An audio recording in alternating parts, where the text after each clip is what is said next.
Algunas escenas en este programa han sido dramatizadas.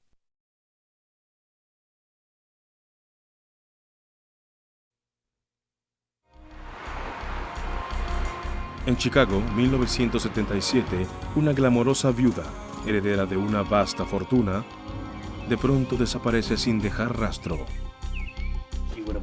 La policía sigue pistas misteriosas del posible secuestro o asesinato. Pero sin un principal sospechoso y sin un cuerpo, el rastro se enfría. Después de más de una década, un fiscal nacional famoso por resolver crímenes difíciles descubre un mundo violento y secreto y se enfrenta a un astuto criminal.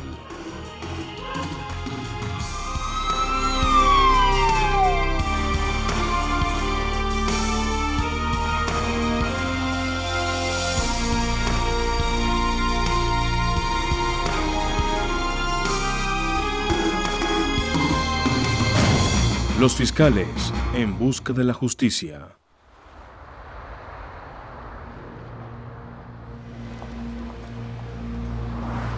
En el otoño de 1989, el fiscal nacional radicado en Chicago, Stephen Miller, y su equipo reclutaron detectives de 3 agencias federales y comenzaron a investigar la misteriosa desaparición de Helen Brack.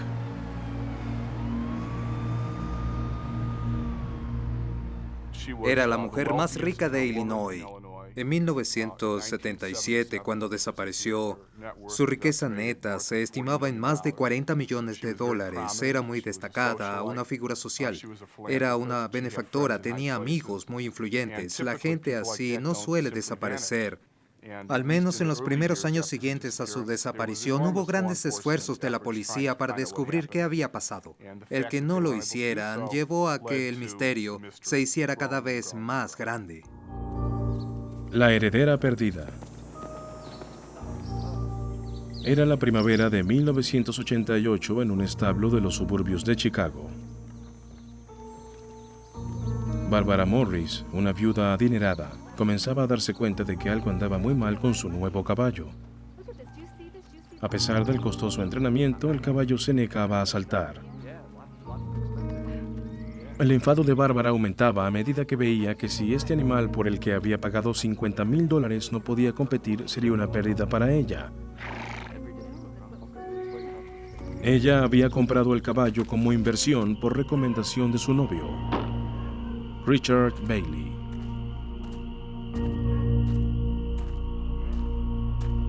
Lo que Barbara Morris no sabía era que la mayoría de las mujeres que habían salido con Bailey en los últimos 15 años también habían invertido cientos de miles de dólares en caballos inútiles. Como explica el exfiscal Ron Seifer. Richard Bailey era un depredador de mujeres. Lo que Richard Bailey hacía con su banda de socios en el crimen era ir a los establos, localizar a mujeres ricas y solitarias. Ellos las identificaban, las seguían, miraban su casa, miraban su auto, y cuando determinaban que en realidad era una buena víctima, entonces tendían la trampa. Al día siguiente, Barbara Morris fue al establo con un montón de facturas para el inflado mantenimiento de su costoso caballo. No encontró al dueño del establo. Cuando los empleados del establo no la ayudaron, comprendió que podría haber sido víctima de una estafa. La trampa involucraba a muchos cómplices. Había un entrenador que decía: este caballo es excepcional, le conviene comprarlo. También había un veterinario que drogaba al caballo para que pasara de ser un jamelgo a un caballo de exhibición. También participaban los dueños de establo y, por supuesto, el centro del plan era Richard Bailey.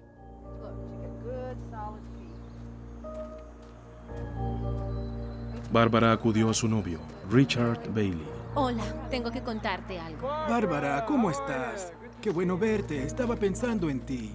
Le dijo que sospechaba que el caballo no servía y los establos la estaban engañando. Bailey intentó en vano calmarla y distraerla.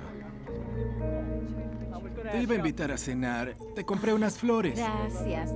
¿No son Gracias. hermosas? Finalmente, sin que él lo supiera, Bárbara se dio cuenta de que era el mismo Bailey quien la estaba engañando. No puedo hacerlo. Lo que Richard Bailey hacía era engañar a una mujer tras otra y enamorarlas perdidamente. Les prestaba muchísima atención, les enviaba flores a diario, las iba a buscar en Rolls Royce alquilados. Ellas siempre creían que el auto era suyo, las llevaba a los mejores restaurantes de Chicago y se ganaba su confianza. Bárbara Morris fue a la policía local. Le dijeron que era un caso para la corte civil porque una venta fraudulenta es difícil de probar en el sistema criminal. Pero un detective del estado que había observado a Bailey durante años se interesó. Llevó su caso a la Fiscalía Nacional de Estados Unidos y lo presentó al jefe especial de Fiscalía, Stephen Miller. Me dijeron que el hombre sospechoso de robarle los $50,000 era presuntamente un estafador profesional que se había aprovechado de muchas personas a lo largo de los años mediante transacciones en caballos. Eso despertó mi curiosidad. También me dijeron que Bailey, el sospechoso, según decían, había salido con Helen Brack. Helen Brack era la viuda más rica del estado de Illinois 11 años antes, en 1977. Tenía bienes por más de $30 millones. Helen Brack había vivido con su esposo Frank en una gran casa de los suburbios de Glenview y estuvieron felizmente casados por más de 20 años, hasta que Frank murió en 1970. Su fortuna provenía de la compañía de caramelos Brack, propiedad de Frank. Incluso había usado los colores favoritos de Helen, rosado y morado, en las características cajas de los dulces. En 1977, ella fue reportada desaparecida y nunca nadie volvió a verla. 7 años después, en 1984, la declararon legalmente muerta. Su desaparición se convirtió en uno de los misterios más grandes de Chicago, fuente de muchos rumores y mitos, pero pocos hechos. Su caso estaba oficialmente abierto, pero no había tenido avances en más de una década. Ante la oportunidad de resolver un misterio de 13 años, Miller decidió examinar el caso. Pero sabía que para resolverlo tendría que hacer una investigación de asesinato muy poco ortodoxa, guiada no por la ciencia forense, sino por el fraude. Como Richard Bailey no tenía antecedentes penales, decidí seguir una corazonada. Se decía que era un estafador profesional. Miller envió a su equipo de agentes federales a los tribunales de condado cercanos a Chicago para ver si Bailey había sido demandado alguna vez. Volvieron muy entusiasmados porque Richard Bailey había sido demandado en un periodo de 20 años por muchas mujeres. Cada denuncia era igual a la otra, detallando todos los fraudes de Richard Bailey. Pero los numerosos casos civiles no eran suficientes para comenzar la investigación. Necesitarían un caso del presente y un acta criminal.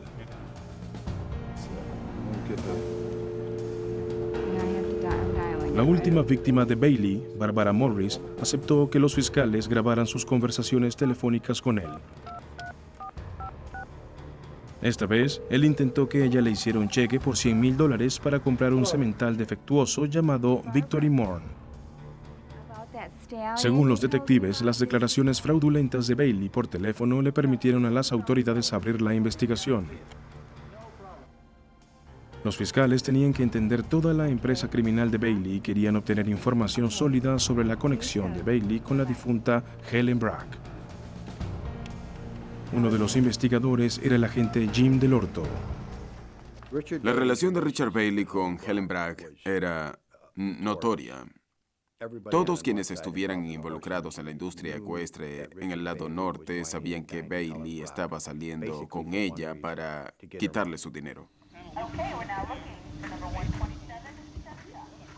El negocio de los caballos, un símbolo de estatus y refinamiento por fuera, es a menudo corrupto por dentro, con un elemento criminal que prospera en los establos y el circuito de concursos hípicos, según el agente del FBI, Pete Collin. La industria de los caballos en Chicago en los años 70 y 80 podría describirse como corrupción sistemática. Estaba en todas partes. Era difícil para cualquiera comprar legítimamente un caballo de valor sin que lo engañaran. Según los detectives, los establos más corruptos eran propiedad de la familia Jane, apodados la mafia de los caballos. Los investigadores decían que eran un grupo de hermanos, famosos por hacer todo tipo de artimañas a los clientes, competidores y compañías de seguros. Tomas de archivo. Silas Jane era el padrino de la familia Jane, según el fiscal Ron Seifer.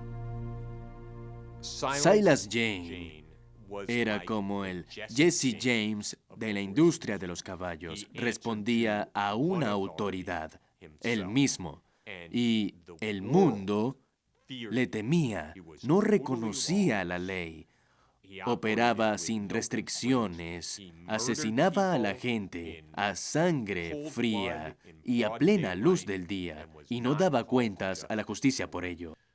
Era totalmente despiadado y él era el patriarca de la familia Jane. Según los detectives, a quien se interpusiera en el camino de Jane se le quemaba el granero, o le mataban sus caballos, o recibía amenazas de muerte. Y como pronto sabría la policía, Richard Bailey tenía profundas conexiones con la mafia de los caballos. La oficina del fiscal estaba investigando al estafador Richard Bailey, presuntamente involucrado en el caso de la desaparición de la heredera Helen Bragg. Es una inversión magnífica. Las autoridades se enteraron de la asociación de Bailey con la familia Jane, un grupo delictivo que controlaba la industria ecuestre mediante el miedo y la intimidación. Sabíamos que Bailey usaba a los caballos para sus estafas y presumíamos que en algún lugar de la industria ecuestre de Illinois la gente conocería a Helen Bragg, así que nuestra estrategia era simple y directa. Someteríamos a la industria al escrutinio legal más severo que hubiera conocido. Ellos estaban acostumbrados a lidiar con alguaciles y policías locales, y siempre les ganaban. Los malos ganaban todo el tiempo. Pero ahora iban a enfrentarse al Departamento de Justicia, el FBI y la Dirección de Impuestos. Una víctima reciente de una de las estratagemas de Richard Bailey estaba ayudando a la fiscalía a abrir su investigación. Barbara Morris permitió a los agentes federales grabar sus conversaciones telefónicas con Bailey. El primer paso para reunir evidencia que probara que Bailey jugaba un importante papel en una organización delictiva con un historial de décadas. Los agentes examinaron los archivos del caso de la investigación Bragg original, buscando nuevas pistas. Ella había sido vista por última vez en la famosa Clínica Mayo en Minnesota. Era el 17 de febrero de 1977. Ella acababa de tener muy buenos resultados en un examen físico completo. Los documentos decían que había salido de su habitación de hotel con boletos de avión para un vuelo en el aeropuerto O'Hare, regresando a su casa en Glenview, un suburbio de Chicago. Planeaba pasar el fin de semana ahí y luego volar a Fort Lauderdale, donde recientemente había comprado un apartamento. Los archivos de tarjetas de crédito mostraban que había comprado en una tienda de regalos cerca del hotel apenas abrió a las 9 a.m. Esa fue la última vez que alguien vio a Helen Bragg. Ella desapareció de la faz de la tierra. ¿Dónde estaba? Así que lo investigaron. ¿Realmente había subido al avión desde la Clínica Mayo a Chicago? Supuestamente ella iba a ir a Florida. ¿Realmente fue a Florida? Ahí fue donde primero se enfocó la investigación. ¿Dónde estaba ella? Nada indicaba que Helen hubiera comprado un pasaje ni registrado equipaje en ningún vuelo a Florida.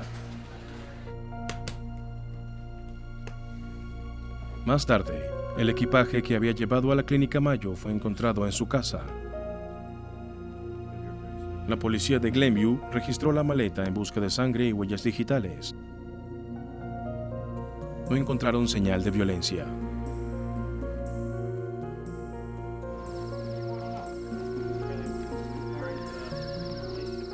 La policía entrevistó a Richard Bailey al comienzo de la investigación. Le preguntaron sobre su relación con Helen y él dijo que eran solo conocidos.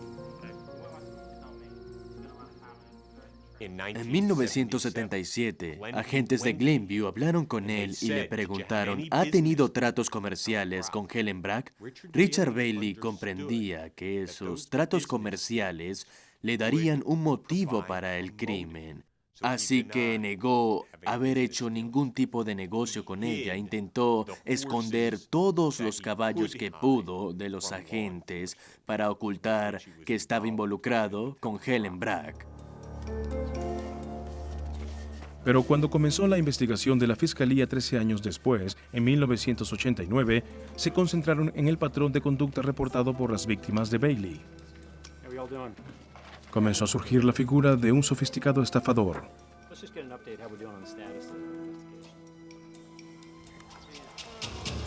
Los detectives descubrieron que Bailey recibía datos de potenciales víctimas por parte de dueños de establos que siempre estaban a la pesca de viudas o divorciadas ricas.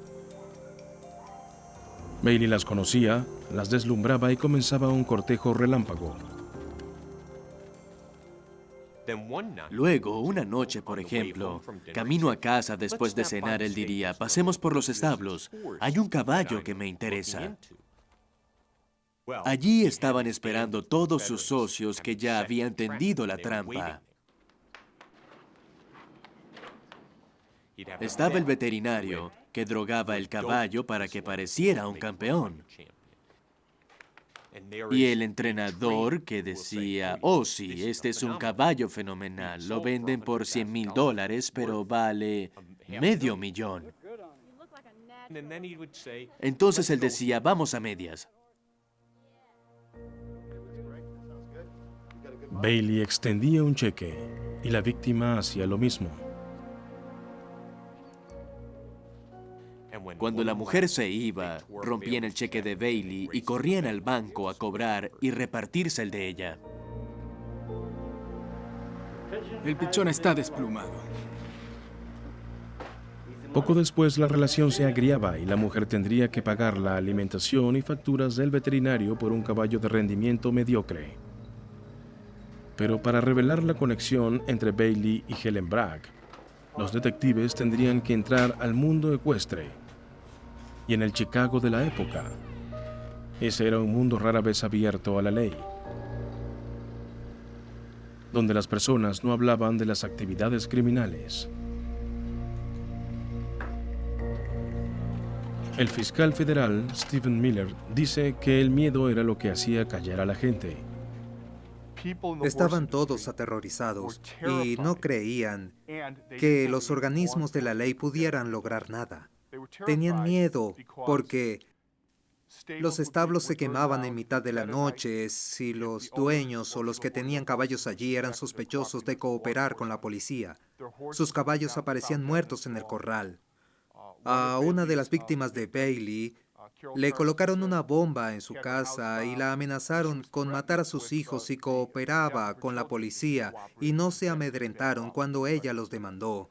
Existía mucho miedo. Durante los primeros años de la investigación, las pistas llegaron lentamente. Luego recibieron un dato que revelaría la verdadera cara de la industria ecuestre. Alguien llamado Tommy Burns, alias El Coco, había sido contratado para matar un caballo en Florida para cobrar el dinero del seguro. El agente del FBI, Pete Collins, dice que lo apodaban El Coco porque a donde quiera que fuera, los caballos morían. Todos sabían que si él aparecía en un establo pasaría una de dos cosas. Habría un robo de caballos o un caballo moriría. Los detectives vigilaron a Burns hasta que lo atraparon rompiéndole la pata a un caballo. ¡Alto, deténgase ahora mismo! Después de someter al caballo a la eutanasia, arrestaron a Burns por fraude al seguro. Al día siguiente, Stephen Miller y el agente del FBI, Pete Collin, tomaron un avión a Florida y se enfrentaron a Tommy Burns.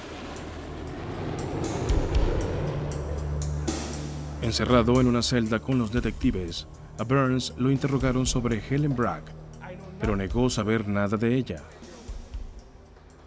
Pero luego espetó, he matado caballos para la mitad de las personas famosas en la industria. Burns era un asesino de caballos. Admitió haber matado a 20 a lo largo de su carrera, haciendo que parecieran muertes naturales para que sus propietarios pudieran cobrar el dinero del seguro.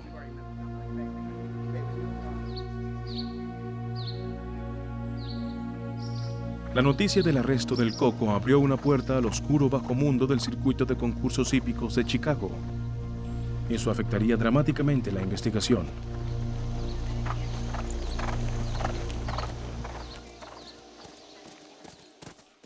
Produjo un cambio total en la mente de las personas que estábamos investigando después del arresto de Tommy Burns. Cuando íbamos a hablar con un sospechoso de algún crimen, si antes del arresto nos había cerrado la puerta en la cara, ahora prácticamente empezaba a confesar. Sabemos que todo terminó. Quiero tratar de cooperar para pasar menos tiempo en la cárcel. El equipo volvió a hablar con peones de establo que ahora admitían que Bailey llamaba a Helen la gallina de los huevos de oro y confirmaron que Helen compraba caballos siguiendo los consejos de él. Los agentes de la Oficina de Impuestos rastrearon compras hechas desde 20 años atrás y descubrieron que ella había gastado más de $400,000 comprando y manteniendo 9 caballos de exhibición que fallaron en competencias. Algunas de las personas arrestadas por fraude a seguros estaban dispuestas a contarle a los detectives lo que sabían sobre la misteriosa desaparición de Helen Bragg. Uno de ellos era un estafador arrestado en California, Joe Plemons. El agente del FBI, Pete Collin, lo consideraba uno de los testigos cruciales en la investigación de Bragg. Joe Plemons estafaba a la gente. Él mismo decía que no se consideraba un asesino, pero Richard Bailey le pidió que eliminara a la señora Bragg por $10,000. Joe Plemons dijo a los investigadores que Bailey le había hecho la propuesta a él y a su amigo Ken Jansen durante un almuerzo. Les dijo que había llegado demasiado lejos con la propietaria de la fábrica de caramelos y ella lo había descubierto y estaba furiosa. Amenazaba con ir a las autoridades y tenía que deshacerse de ella. Quería que estos hombres la mataran, pero ellos no querían saber nada porque Helen Bragg era conocida en sociedad, una mujer poderosa e influyente, y eso era demasiado riesgo para ellos, y no iban a involucrarse en una conspiración para asesinarla. Sería demasiado peligroso. Los detectives también encontraron personas que habían oído que Helen Bragg iba a hablar con las autoridades. Bailey sabía que si la rica heredera lo entregaba, sería el fin no solo de su carrera, sino también de la pandilla de los Jane, a quienes temía. Helen Bragg debía morir, y una de las primeras cosas que hizo Bailey fue asegurarse de tener una coartada para la semana en que Helen Bragg desapareció. Bailey intentó armar una coartada con mucho cuidado. Sabía en qué fecha iría Helen a la clínica Mayo y en qué fecha regresaría. Así que preparó un viaje a Florida y dejó evidencias muy sólidas de que había estado allí en el período en que se reportó la desaparición. Bailey les proporcionó registros de hotel, recibos de restaurantes y un testigo ocular en Florida para demostrar que había pasado un fin de semana romántico con una joven agente inmobiliaria de Chicago.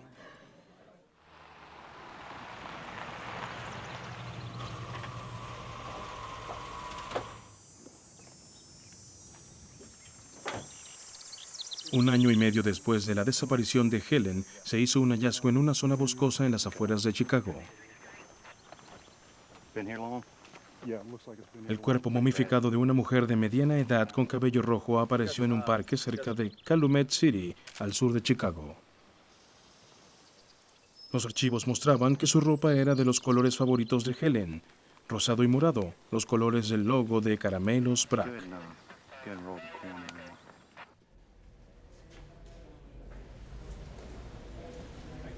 Un extraño hecho en la cadena de evidencias impedía la identificación. Cuando el doctor de la morgue de Cook County estaba a punto de iniciar la autopsia al día siguiente, descubrió que le faltaba la cabeza.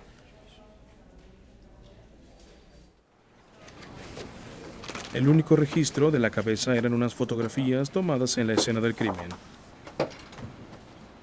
En la mandíbula, los detectives vieron trabajos dentales que podrían encajar con los efectuados a Helen Bragg, pero sin la cabeza, el forense no podía identificar el cuerpo de manera concluyente. Tomas de archivo. Más de una década después, los detectives creían que el cadáver aún podría albergar pistas y decidieron proceder a la exhumación. A fines del otoño de 1990 exhumamos un cuerpo en una tumba anónima en Chicago. Ese cuerpo había sido encontrado aproximadamente un año después de la desaparición de la señora Bragg, suscitando cierta especulación de que podría tratarse de su cadáver. Y solo era eso, en ese momento principalmente especulación. La evidencia no confirmó que fuera la señora Bragg. Tampoco había muestras de ADN de Helen Bragg para comparar con la desconocida. Helen no tenía hijos y no existían muestras de sangre. 2 años después de la desaparición de Helen Bragg, volvió a surgir el nombre de Richard Bailey. En 1979, 2 niños que iban a la escuela encontraron un letrero en una calle cercana a la propiedad de Helen. Decía, en letras rojas, Richard Bailey sabe dónde está el cuerpo de la señora Bragg. Deténganlo, por favor. Pero los fiscales necesitaban más que acusaciones escritas sobre el cemento para llevar a Bailey a la justicia. Las confesiones de un asesino de caballos abrieron el corrupto mundo de los concursos hípicos a los fiscales federales. Armados con información interna, pudieron obligar a otros involucrados a confesar sus actividades ilegales. Y más importante, a revelar lo que sabían sobre un carismático estafador llamado Richard Bailey y su conexión con la heredera perdida, Helen Bragg. Richard Bailey le había hecho a Helen Bragg lo que ya les había hecho a incontables mujeres. La había hechizado cuando ya su esposo no estaba presente, impresionándola con su riqueza y la hizo invertir en caballos. Pero luego Helen Bragg descubrió que la habían estafado, igual que a muchas otras mujeres. La diferencia era que Helen Bragg podía hacer que los arrestaran. Los investigadores de Safer rastrearon compras que indicaban que Helen había invertido unos $400,000 en un grupo de caballos vendidos como valiosos campeones. Los detectives se enteraron de que al descubrir que no servían de nada en el circuito competitivo, Helen le había dicho a una amiga que estaba furiosa y planeaba entregar a Bailey a las autoridades. Dijo que hablaría con un fiscal después de volver de su examen en la clínica Mayo. Pero después de dejar la clínica, nunca volvieron a verla. Helen Bragg era la única que él temía entre docenas de personas estafadas a lo largo de los años porque tenía suficiente poder para iniciar una investigación criminal seria que podría llevarlo a la cárcel.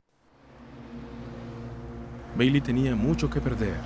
Las ganancias de estafar a mujeres ricas le permitían vivir como un playboy adinerado, con un apartamento en Lakeshore Drive, Chicago, un establo en los suburbios, autos caros y restaurantes de lujo. ¿Por qué se había cometido ese crimen? Y había una sola respuesta: para que Richard Bailey y su banda pudieran continuar con sus fechorías. El padrino de la mafia de los caballos, Silas Jane, falleció en 1987 y su hijo Frank Jane Jr. continuó con su legado.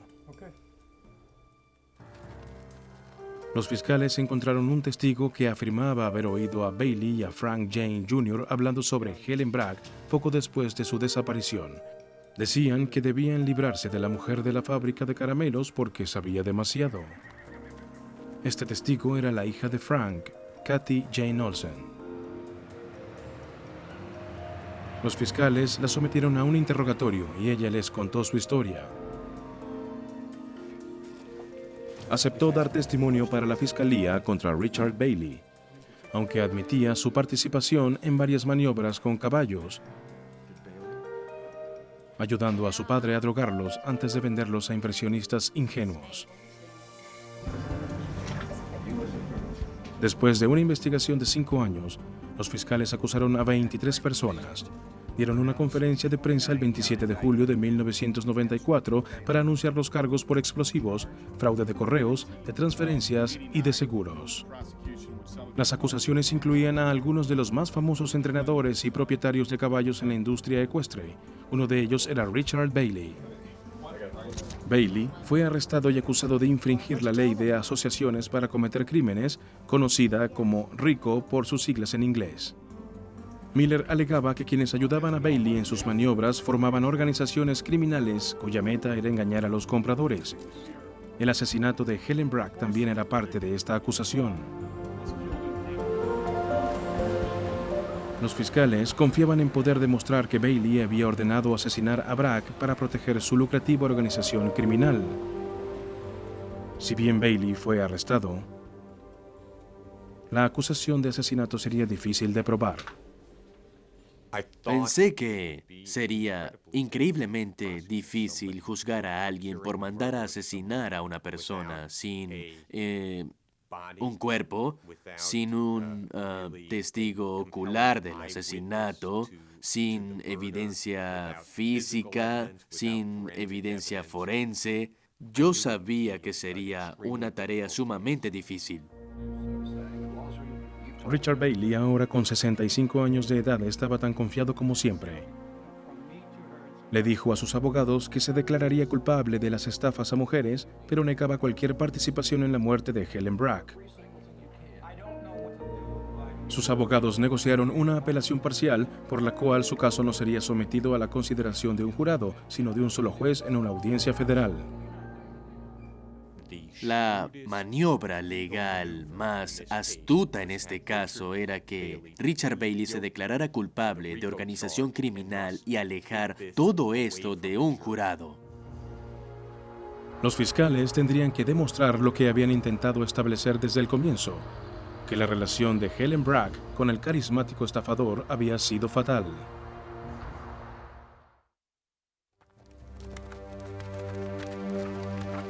Fue el mundo de los caballos hermosos, dijeron los fiscales, lo que atrajo a la heredera Helen Bragg a lo que le acarrearía la muerte. Un estafador guapo y encantador llamado Richard Bailey era el hombre que supuestamente tenía más motivos para hacerla desaparecer.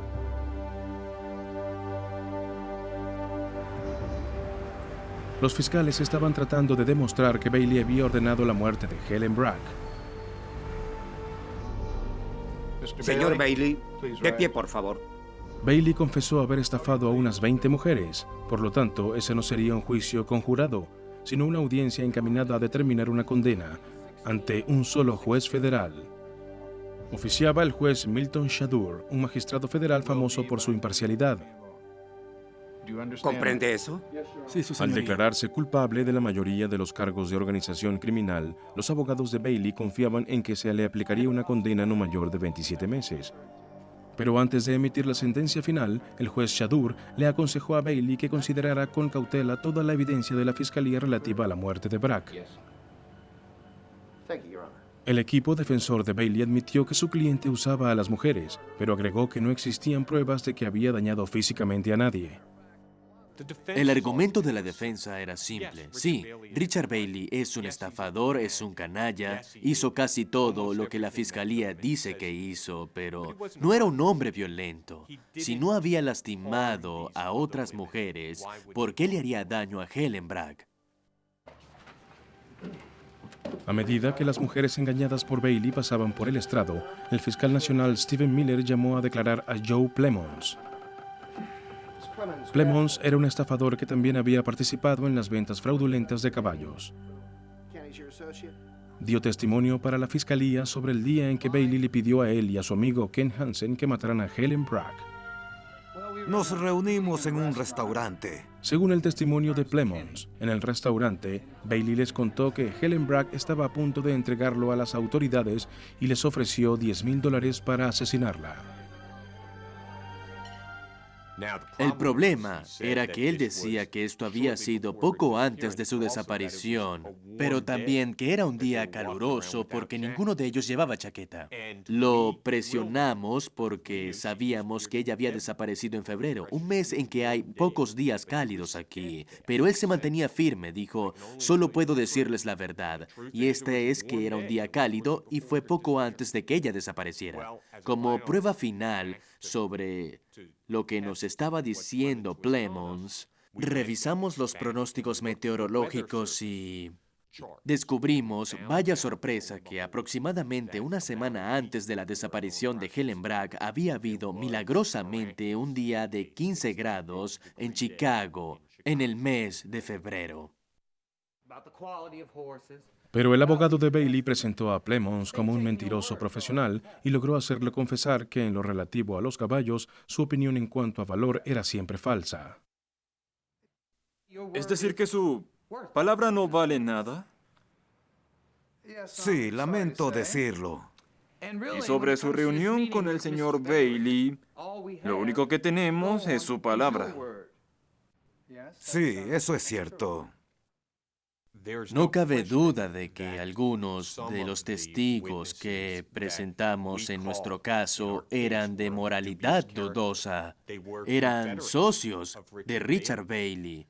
Cuando se trata de conspiraciones, es imposible encontrar ángeles como testigos.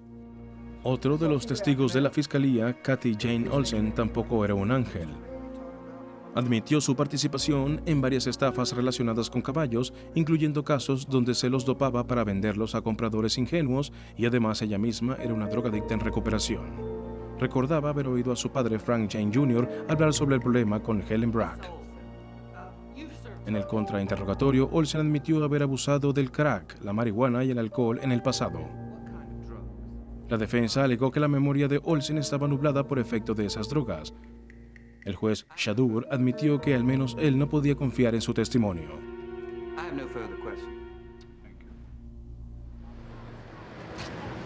Finalmente, era hora de que Richard Bailey contara su historia. Era una mezcla de encanto y firmeza. Los fiscales afirmaban que casi no tenía educación formal, de hecho apenas sabía leer y escribir, pero era un genio para seducir mujeres. Admitió haberse enfocado en las ricas y vulnerables, ganándose su confianza con romance para luego quitarle su dinero. Pero Richard Bailey negaba haber estafado a Helen Bragg.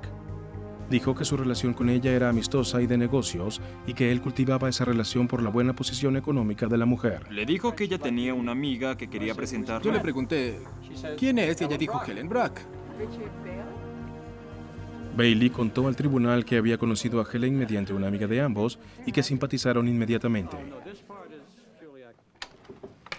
Según Bailey, Helen disfrutaba la atención y la compañía. Era una mujer solitaria que vivía sola, viuda desde hacía 7 años. Bailey le dijo a la corte que Helen y él fueron a un hipódromo de Florida cuando ella misma habló de comprar caballos de carrera. Bailey afirmaba que si bien él personalmente nunca le había vendido ninguno, sí había arreglado que su hermano le vendiera 3 caballos de carrera. Sin que Helen lo supiera, habían sido comprados en una subasta por un total de $20,000. Bailey admitió haberse quedado con la mitad de la ganancia de $80,000.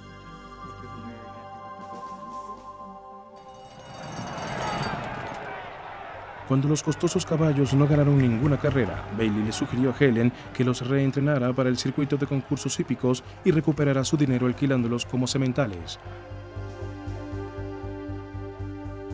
A fines de 1976, explicaba Bailey, su relación con Helen seguía siendo platónica, pero a ambos les gustaba salir a bailar. Bailey no ocultaba que iba tras su dinero. Decía que para él Helen valía mucho más viva que muerta. Claro que no tiene sentido. Yo planeaba estar con ella por mucho tiempo. Cierto que tenía una gran fortuna, unos 30 millones de dólares. Insistió en que no tenía motivos para creer que ella iba a reportarlo a las autoridades. Bailey permanecía confiado y sereno. Le correspondería a Ron Seifer revelar sus mentiras ante el juez. Para mí, el aspecto más difícil del juicio era contrainterrogar a Richard Bailey. Él era un hombre que había logrado ganarse la vida, que había pasado toda su vida gracias a sus mentiras, y yo tenía que exponerlo en cuestión de horas como el estafador y mentiroso que era.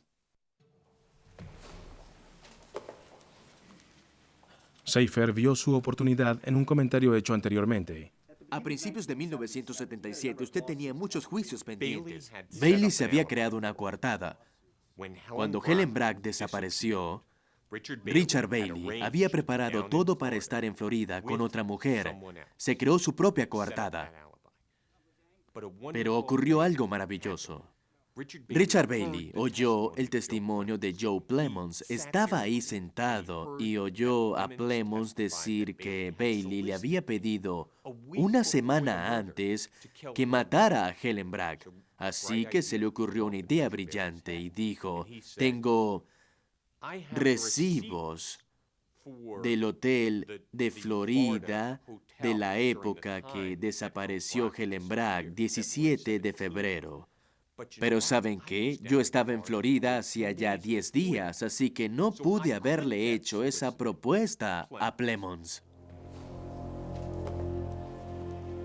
Estaba en el archivo. Bailey, bajo juramento, negaba incluso haber estado en Illinois en el momento en que se produjo la supuesta reunión.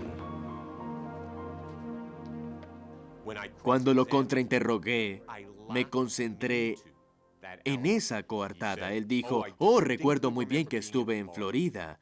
Jugué tenis y me encontré con varias personas la semana antes a la desaparición de Bragg. Por supuesto, nosotros, claro, teníamos archivos telefónicos de su apartamento en Lakeshore Drive que establecían que estaba allí llamando por teléfono a sus amigos, a sus socios, desde su apartamento en los días que ahora alegaba haber estado en Florida. Entonces Seifer supo que lo había atrapado. El fiscal presentó archivos telefónicos del apartamento de Bailey en Chicago, donde aparecían muchas llamadas a sus socios entrando y saliendo esa misma semana.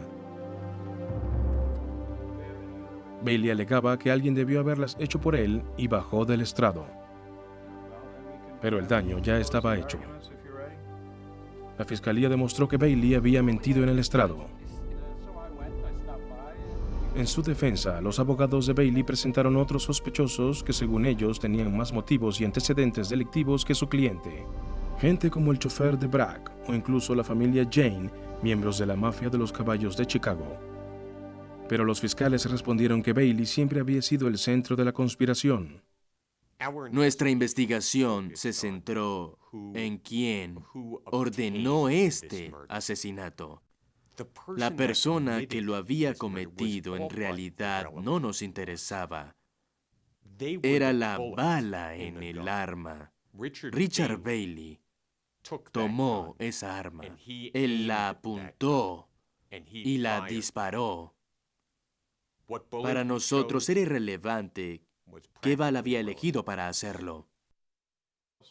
En una audiencia de sentencia federal, al acusado se le permite dirigir unas últimas palabras al juez, y Bailey aprovechó la oportunidad para declarar una vez más su inocencia. Quisiera decir que yo no tuve nada que ver con la desaparición de Helen Bragg. Si supiera algo, se lo habría dicho, porque así no tendría que pasar tanto tiempo en la cárcel. Estoy consciente de que si aporto información genuina, es muy posible que mi sentencia sea reducida por los cargos de los que me he declarado culpable. Cuando Bailey pidió clemencia para pasar sus últimos años con una mujer con la que se había casado recientemente, Miller se puso de pie y le recordó al juez la falta de piedad que Bailey había mostrado con todas las mujeres atrapadas en sus estafas. Lo único que Bailey logró fue hundirse aún más al tratar de rehuir su condena con artimañas. El 15 de junio de 1995, 18 años después de la desaparición de Helen Brack, el juez Shadur regresó al tribunal listo para pronunciar su sentencia. Con sus siguientes palabras, anunciaría si Richard Bailey era un asesino o solo un estafador. El 15 de junio de 1995, este Tribunal Federal de Chicago estaba repleto de periodistas y víctimas de Richard Bailey, esperando oír la decisión de uno de los casos de asesinato más publicitados en la historia de Chicago. Era una audiencia destinada a determinar una condena. Ya se había aceptado una confesión parcial de fraude, pero solo un hombre determinaría si Bailey era culpable del cargo de conspiración para asesinar a la heredera Helen Brack. Acusado de pie, por favor. Juez Milton Shadur. No creo que usted, señor Bailey, pensara que Helen Brack El juez fuera... Shadur, que se había mantenido muy imparcial durante el juicio, por fin reveló su furia. Debo decir que usted fue muy astuto. Dijo que el estafador Richard Bailey había intentado estafarlo a él también al declarar que Helen era su gallina de los huevos de oro y nunca la mataría. El juez declaró a Bailey culpable de conspirar para matar a Helen Brack y lo condenó a 30 años en la cárcel sin derecho a libertad condicional. En esencia, a cadena perpetua, considerando que el acusado tenía 65 años. Habían debido emplearse todos los recursos del Departamento de Justicia, pero por fin alguien había pagado por la muerte de Helen Brack. Se cierra la sesión. Muchas gracias. Fue un honor ser parte de esta investigación, lograr resultados que ni nosotros mismos habíamos soñado. No solo resolvimos el asesinato de Helen Brack de la única manera significativa, condenando a quien planeó su asesinato, sino que penetramos a una industria corrupta y los expusimos tal como son. Fue una experiencia única en la vida. A lo largo de la investigación, se siguieron muchas pistas sobre la ubicación del cadáver de Helen Brack. Que si estaba enterrada debajo de una chimenea de cemento construida en los establos de Bailey poco después de su desaparición, que si su cuerpo fue quemado en un incinerador poco después de que nadie volvió a verla en los establos de Frank James, que si estaba en un campo. Hay un millón de teorías. Pero nunca se encontraron rastros de la heredera de la fábrica de caramelos Brack. Si vamos a cavar en todos los lugares que nos dice la gente que afirma saber dónde está el cuerpo de Helen Brack, ahora Chicago parecería la luna. Es otra pregunta sin respuesta a la que atormenta a Stephen Miller. Hay un aspecto de este caso que aún no está aclarado, y es quién apretó realmente el gatillo o blandió el cuchillo que la mató. No sabemos. Lo que sabemos es que Richard Bailey fue quien hizo que sucediera. Algunos investigadores creen que Bailey teme tanto a la venganza si acusa a miembros de la familia Jane que prefiere pasar la vida en prisión, y debido a esto, nunca le dirá a los fiscales lo que sabe.